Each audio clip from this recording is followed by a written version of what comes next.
Shall we play a game? We got one person online. The workload is enough for like 10 users. I think we got a hacker. Shall we play a game? What are they doing to him? Breaking into his mind. It's like hacking a computer. All it takes is time. Red alert! All hands to battle stations. Hello, friend. Welcome to Red Spy 365. Shall we play a game? Hello and welcome to Season 1, Episode 2. My name is Darren Manners. It is May the 12th and ironically it's 8:47 at night. Why am I doing a podcast this late? Well, I've got no power. So all I've got is my phone. And so in I was thinking to myself, okay, there's nothing to do. It's amazing when you lose power. You have nothing. No power. I mean, the internet's down, lights are down, you're working by candle. Feels like I'm back in Ebenezer Scrooge's day. But I do have a phone. And I thought, although I don't even have data connection here, the one thing I can do is record a podcast. So my theory is I'm going to try and create content while I've got time. So that's perfect, but there's nothing else to do apart from sit and think, which is good because, at times, especially with Red Spy 14.0, sometimes I just sit and think. There's a couple of problems right now that I'm working on with the machine learning. And, at times, you just sit and think about the problems, work through the problems. So this is it. This is what I get to do. So later on in part 2, we'll have an interview with Ian. Ian's one of my analysts and also a very close friend of mine. I've known Ian for a long, long time back in my Navy days. So we'll talk to him and he can tell you a little about himself and what he does as one of our analysts. And, he might share a story with you, or 2, or 3. He's got a lot on me, so I'd best be nice to Ian. I've looked around this weekend, and it's been pretty, I wouldn't say pretty quiet, but you've seen a couple of things. One, there was a talk about a tool that was using brute forcing SSH to be able to deliver new crypto mining.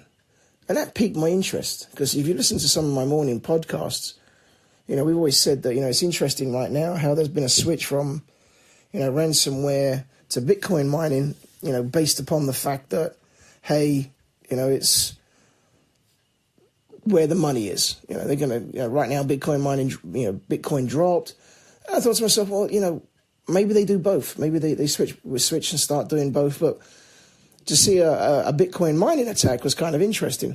Maybe someone's getting ahead of the game. Maybe they know something we don't. Maybe Bitcoin is just about to massively shoot up in price, and they're just getting in their numbers ahead of time.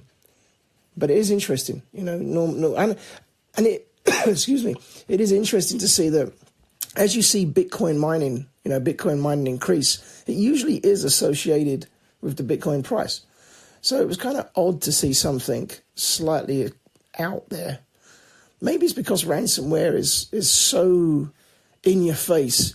The FBI have to go after these people. It's kind of like, hey, we're going to get them. That maybe Bitcoin mining just, it's not as lucrative, but maybe it's just, it's there. They can still earn money from it.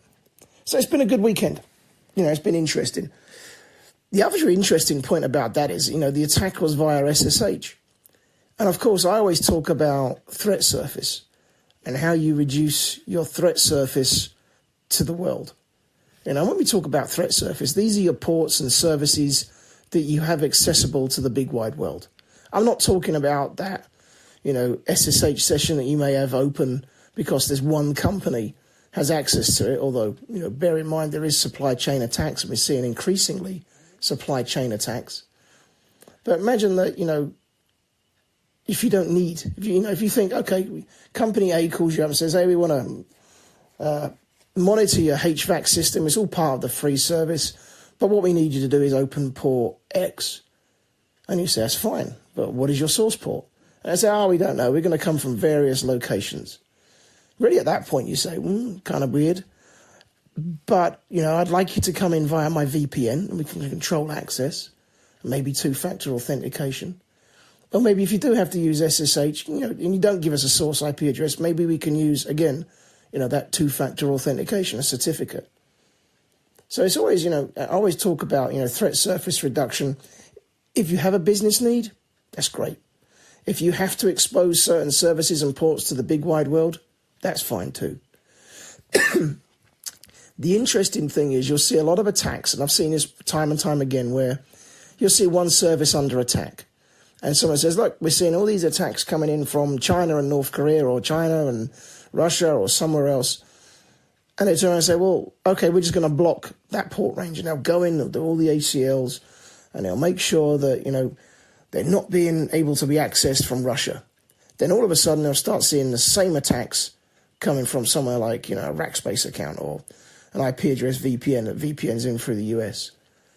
And so it's good. I mean, it's good to sort of reduce the threat surface, but via, restricting IP addresses, country geolocation. But it's even better just to restrict it rather than blacklist those that you don't want. You want to whitelist those that you do want. So, threat surface reduction is really important as well, because I get this all the time as a pen tester. I might turn around and say, hey, you've got this port or service exposed. And then you'll get someone that say, well, there's not a vulnerability out for it, or there's not an exploit out for it. And I always come back as not an exploit that I know of. There may be something that I don't know of, or there may be something out there that I have no clue about. And so in that case, you have to understand that, by reducing your threat surface to only those things that services and people that you're reducing your threat surface against the unknown. So should tomorrow there be hey, we've just found out that the Chinese have been able to, they've had a backdoor into SSH for the last 5 years. If you've reduced your threat surface, then you probably mitigated as much as you can. That's my 2 cents worth on threat surface reduction, but it's kind of important. I always think that by reducing your threat surface to the minimum, you protect yourself against the unknown as well as the known. The other part, when I was looking was, it's kind of interesting. There was that heist, wasn't there? $41 million of crypto money disappeared. It's always fascinating, isn't it? Crypto money. It's like, I always imagine this like Ocean's 11 scenario where people are stealing it. But what we see is, and I've done some research on this, the average physical bank attack, walks off with about $5,000 physically, by robbing a bank. Physically, they can get about $5,000. When they start going, cyber, it starts moving into the tens of millions, the hundreds of millions, the SWIFT attacks. Not always successful, but wow, there's a big emphasis on there, isn't there? And there's a big difference between a couple of thousand and sort of the odd million, or a couple of million, or even 100 million, where we've seen some of these massive attacks. So that's kind of interesting as well when you start looking at, where we marshal our resources. We still have those big, massive, expensive bank vaults. And yet, some of these banks can't seem to get some of the basic security stuff installed. And it's not honestly, I've worked with, I always find most companies are pretty good. And it's usually that they've either not been able to explain it or justify, the price of the security or the return on security investment. Or maybe they just, maybe they found that other people are just unwilling to invest in it. And it's kind of like you end up with that oil change scenario where you wish you would have paid that $38 when the transmission or it blows up, because it would have been so much cheaper. As an ounce of prevention is worth a pound of cure. That's for sure. And so, it's interesting where we marshal resources and how we still haven't yet got this one magic metric that we can say, look, if you put X tool in, then your return on security investment is X. There's some great, the return on security investment, algorithm is really good right now. I was trying to think of the word. The actual formula for return on security investment is really good. But it has that one thing that says mitigation ratio. How do you come up with the mitigation ratio? Well, you got to do a lot of user case studies. You got to, I guess, if you're a product, you've really got to be able to show how your mitigation ratio works, but how can you justify or how can you prove a negative? That's the really hard part of security, isn't it? You're trying to prove a negative. So that's kind of interesting. I mean, a couple of things over the weekend, I guess, hey, when the lights are out and there's no power, you get to think a little bit deeper and work out, are we there just to, just to fix the symptoms, or are we there to cure the disease?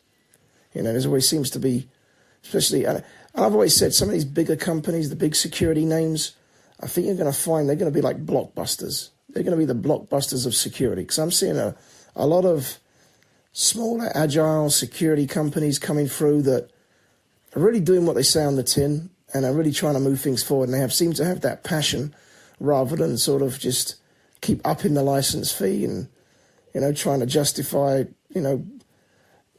multiple, you know what it's like when you buy a product or you buy a service, then they turn around and say, you didn't buy the license for this part, or you didn't buy the license for this module, or that's an extra fee. That was one of the things I always tried not to do with Red Spy. We have three versions. You have Core, Core Plus, and Enterprise. But really, it's like three different threat actors. So you have, the Core is the external. So if you imagine you're a Russian, North Korean threat actor, you're doing it externally. Whereas the Core Plus does the Core Plus, it puts that appliance on the inside, so you've got that insider threat actor. So you've got, that rogue contractor or that rogue employee. And that's kind of important, I think. There is a difference. So I did have a couple of questions that were sent to me, and I thought, one or two of them was very interesting. We did have one, it was sent anonymously, but they said, how did I get into pen testing? I've been doing this, well, I say I've been doing pen testing, but I've been in security since I was 19. I'm now 47. And when I say that number, it's like, wow, that's old, isn't it? So I'm 47. And I've been, I was ex-Navy, ex-Chief Petty Officer, as I said before, I think in episode 1. And so my job was to intercept, analyze, disseminate enemy communications, and literally you learn puzzles. You basically just, if you enjoy puzzles, then pen testing is a great gig.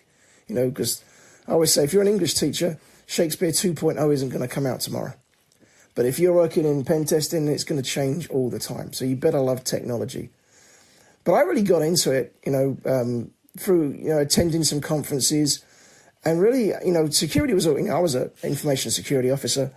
And I really loved being the offensive side of things. It's kind of what I did, so it was going back to my roots, as it were. And that's important to understand. You have to have that background schemata how things should be to be able to say, you kind of know how things should look. It's kind of like the jigsaw puzzle. You want to know what the picture looks like on the box before you break into it, before you put the puzzle together. So sometimes when you're looking at a company, you want to know what they should look like before you find out, hold on a second, this isn't what they're looking like. And if you like puzzles, then you enjoy pen testing. And, I got into it really because it was just like problem solving. It was just, puzzles. And whenever I do certifications, I always want to do, I'd rather be a failure at the top one. I'd rather try for the top, certification I can. Because one, I learn more. And plus, if, I'd rather be a candidate, a CCIE candidate or a GSE candidate and fail than sort of take the easy road and get it. So, it's kind of like that old analogy, shoot for the stars and fail, or shoot for the moon and fail, you fall amongst the stars. That's really kind of what it comes down to. You just want to, I like to test myself. Even when I'm sat there in doing a GSE exam out in Las Vegas, that was kind of fascinating. I'm standing there or I'm sitting there even, and there's like people from all over the world and they're like super smart. And you think, what the heck am I doing here? That's where you want to challenge yourself. And it really is, I think, fun to do.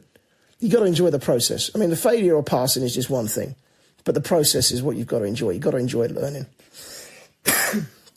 And that's really important, I think. Enjoying learning is part and parcel of what pen testing does.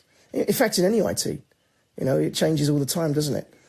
From BDC, PDC, NT 4.0 to being able to, put your, ADFS systems in the cloud and working for all kind of acting. I mean, the whole thing's changing, and it's wonderful. In fact, this is the best time to be in IT. I think this is the golden era of information technology, especially security.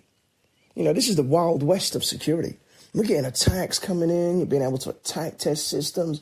I mean, this is the golden age of security. And if you don't want to be in this, then you're crazy, because this is the pure golden age. And I always think pen testing is great. At times, I always tell people, you hear the thing about, there's rock stars and everything else. There is.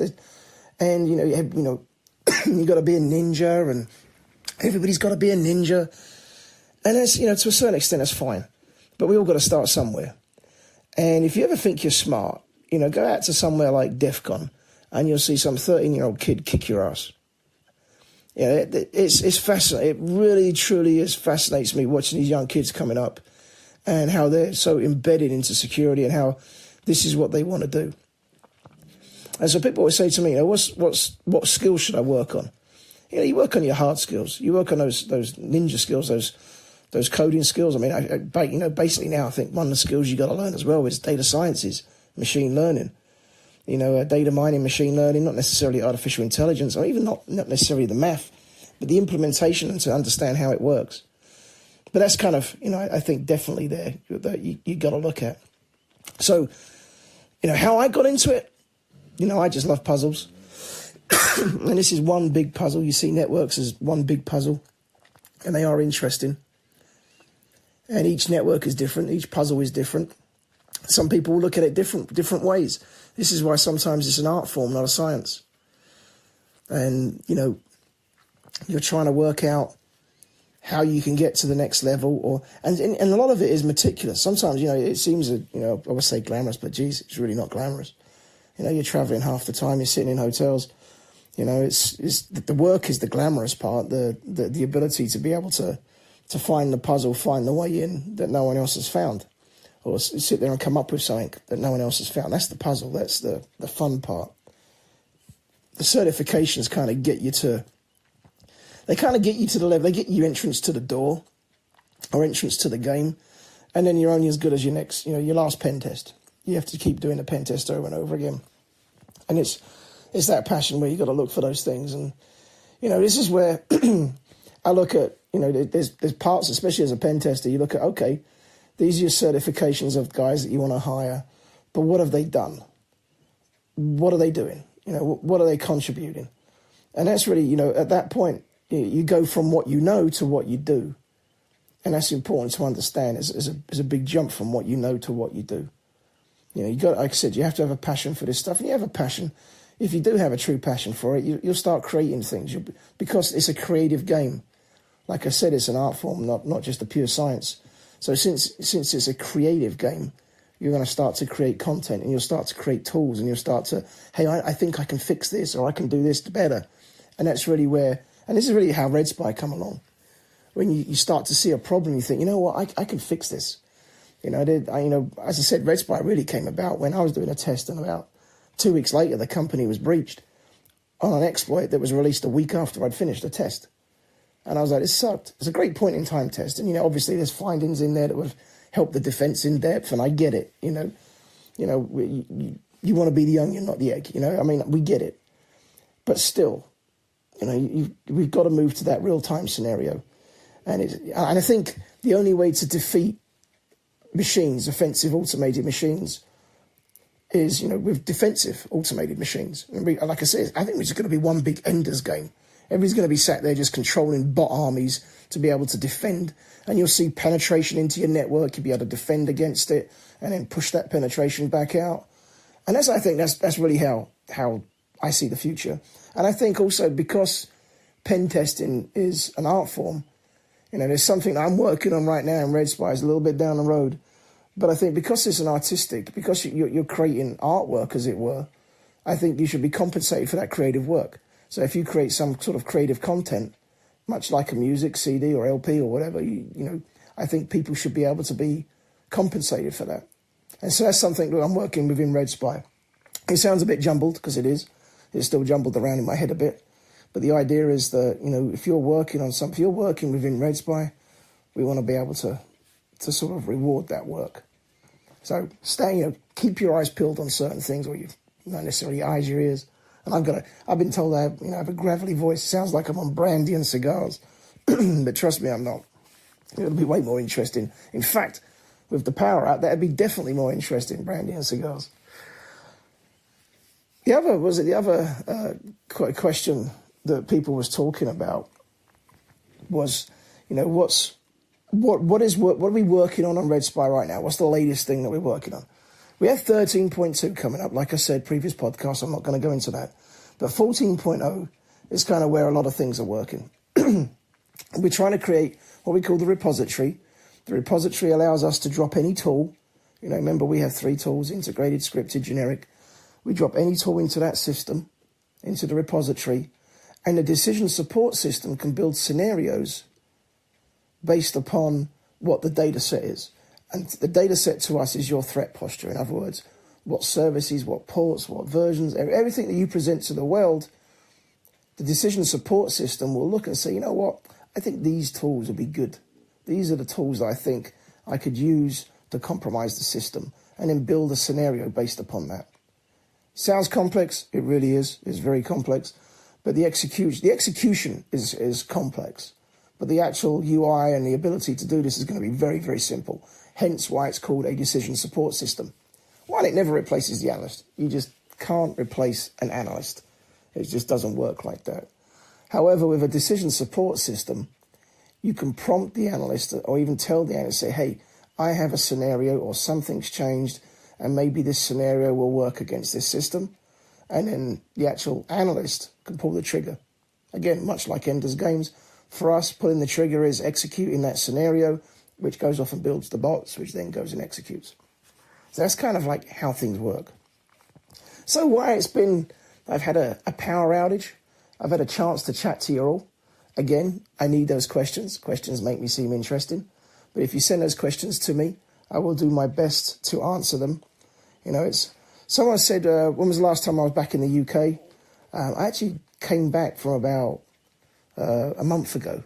I was across there talking some very interesting things. Hopefully that goes well. And I'll tell you about that in the future, because that's something very interesting for Red Spy and the future of Red Spy and how it works. Working with different places. But I go over there as, I say regular, but I'm not really. I mean, this is one of those things about pen testing. You're going around different places. Sometimes you're staying in strange hotels. Sometimes you're just burning the candles. You're trying to do multiple different things at times. But again, I shouldn't complain. I love what I do. At the end of the day, it's great. Surround yourself with positive people. And I think, SciComm is an extremely positive company. We have a lot of positive people that work there. The mere fact that we've got the opportunity to, and we've moved Red Spy from where we were version 1 to version 13, says a lot about the people at SciComm and the actual trust they have in us and the trust they have in the vision of Red Spy. So hopefully I will get power on at some point. Be nice to be able to get up, not be in the dark in the mornings, off to my pen testing job again. And the next part is going to be an interview with Ian. It's interesting. As I said, I've known Ian for a long time. So I'm hoping that we don't mention too many stories about what I used to do and everything else, because it's kind of fun. As I said, we pull each other's leg quite a lot. So stand by. Okay, I look forward to speaking to you. This week's podcast, again, send me information at SciComm Security, my Twitter feed, or you can email me dmanners@scicommtech.com. Again, look forward to seeing you. Thanks very much. Shall we play a game? We got one person online. The workload is enough for like 10 users. I think we got a hacker. Shall we play a game? What are they doing to him? Breaking into his mind. It's like hacking a computer. All it takes is time. Red alert! All hands to battle stations. Hello, friend. Welcome to Red Spy 365. Shall we play a game?